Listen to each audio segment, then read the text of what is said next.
दोस्तों, कठिन शब्दों व वाक्यांशों की आउटलाइन वीडियो के लास्ट में दी गई है, अतः वीडियो लास्ट तक देखें। धन्यवाद। आज का डिक्टेशन स्टार्ट।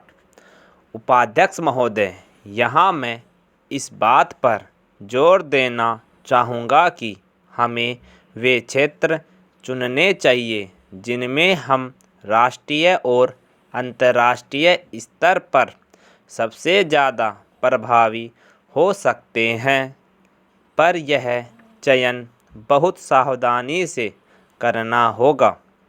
हम कुछ किस्मों की प्रौद्योगिकी का आयात कर सकते हैं ताकि उन्हें और विकसित कर सकें, पर हम बार बार आयात नहीं कर सकते।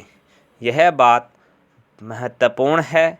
औद्योगिक विकास और विदेशी व्यापार में बाधा पहुंचाने वाली बहुत सी बातों को हमने हटा दिया है। इस कारण से अब भारतीय उद्योगों को देश विदेश से ज़्यादा प्रतिस्पर्धा का सामना करना पड़ रहा है।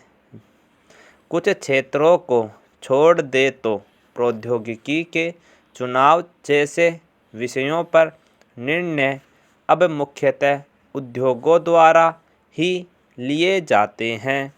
पुराने अनुभवों की वजह से इस बारे में चिंता होती है कि क्या उद्योग प्रौद्योगिकी का अधिक से अधिक आयात करेंगे। अगर हम आयातित प्रौद्योगिकी में लगातार और बड़े पैमाने पर घरेलू प्रौद्योगिकी को शामिल करना नहीं सीखते और अपनी घरेलू प्रतिभा और संसाधनों के आधार पर बड़े पैमाने पर अपनी ही प्रौद्योगिकी तैयार नहीं करते, तो हम पीछे रह जाएंगे।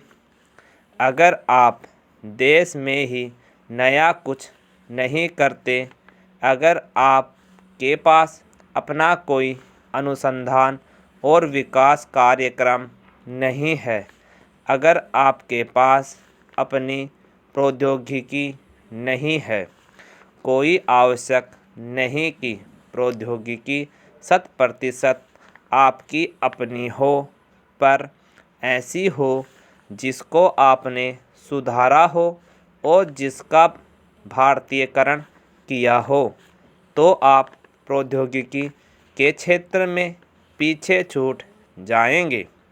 आप केवल दूसरों की नकल करते रहेंगे, दूसरों से आयात करते रहेंगे और फिर भी पीछे रहेंगे। ऐसा ही होगा अगर हम अनुसंधान और विकास के आधार पर अपनी सीमाओं में अपने ही बल पर विस्तार नहीं करते। अगर पैसों की आवश्यकता है, संसाधनों की आवश्यकता है, तो सबसे पहले इसी क्षेत्र को है। मैं इस प्रश्न को थोड़े दूसरे रूप में रखना चाहूँगा।